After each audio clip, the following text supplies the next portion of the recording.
Dalam nama Bapa dan Putra dan Roh Kudus, amin. Bu Bapak, saudara yang terkasih, kaum muda, adik-adik, salam berkat, penuh semangat, berkah dalam. Kembali kita berjumpa dalam renungan harian. Hari ini Sabtu 19 November 2022. Kita akan mengambil dari Injil Lukas bab 20 ayat 27 sampai 40. Pada suatu ketika datanglah kepada Yesus beberapa orang Saduki yang tidak mengakui adanya kebangkitan. Mereka bertanya kepada Yesus, "Guru, Musa menulis untuk kita perintah ini.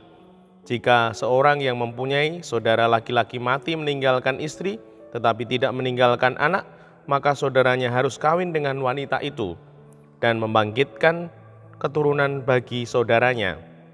Ada 7 orang bersaudara, yang pertama kawin dengan seorang wanita, lalu mati tanpa meninggalkan anak. Lalu wanita itu dikawini oleh yang kedua dan oleh yang ketiga, dan demikianlah berturut-turut oleh ke-7 saudara itu. Mereka semuanya mati tanpa meninggalkan anak. Akhirnya wanita itu pun mati. Bagaimana sekarang dengan wanita itu? Siapakah di antara orang-orang itu yang menjadi suaminya pada hari kebangkitan? Sebab ke-7-nya telah beristrikan dia." Berkatalah Yesus kepada mereka, "Orang dunia ini kawin dan dikawinkan, tetapi orang yang dianggap layak mendapat bagian dalam dunia yang lain itu dan dalam kebangkitan dari antara orang mati tidak kawin dan tidak dikawinkan. Sebab mereka tidak dapat mati lagi. Mereka sama dengan malaikat-malaikat dan menjadi anak-anak Allah, karena mereka telah dibangkitkan. Tentang kebangkitnya orang mati, Musa telah memberitahukannya dalam nas tentang semak duri, di mana Tuhan disebut Allah Abraham, Allah Ishak, dan Allah Yakub. Ia bukanlah Allah orang mati, melainkan Allah orang hidup, karena di hadapan Dia semua orang hidup." Mendengar itu beberapa ahli Taurat berkata, "Guru, jawabmu itu tepat sekali." Maka mereka tidak berani lagi menanyakan apa-apa kepada Yesus. Demikianlah Injil Tuhan, terpujilah Kristus. Ibu bapak, saudara yang terkasih, kita dibimbing Tuhan sungguh untuk menjadi pribadi yang baik. Kalau di sini disampaikan, bagaimana sekarang dengan wanita itu? Siapakah di antara orang-orang itu yang menjadi suaminya pada hari kebangkitan? Sebab ke-7-nya telah beristrikan dia. Kepo sekali. Orang mengatakan zaman ini ingin tahu urusan Tuhan.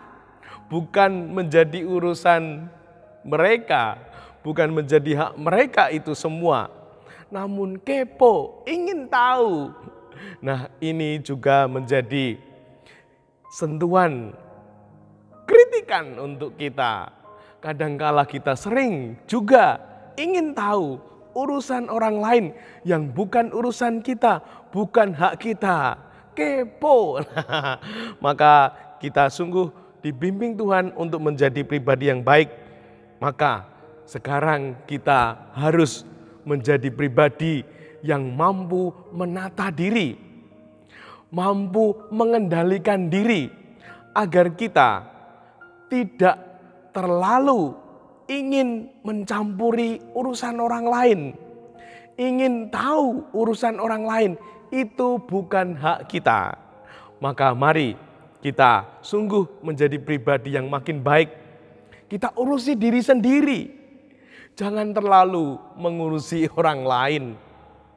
Mengurusi diri sendiri saja butuh tenaga, butuh energi yang lebih agar hidup kita tambah baik, agar hidup kita berkembang, agar hidup kita berbuah. Maka dari itu semoga kita punya sikap yang pertama, menjaga privasi orang lain.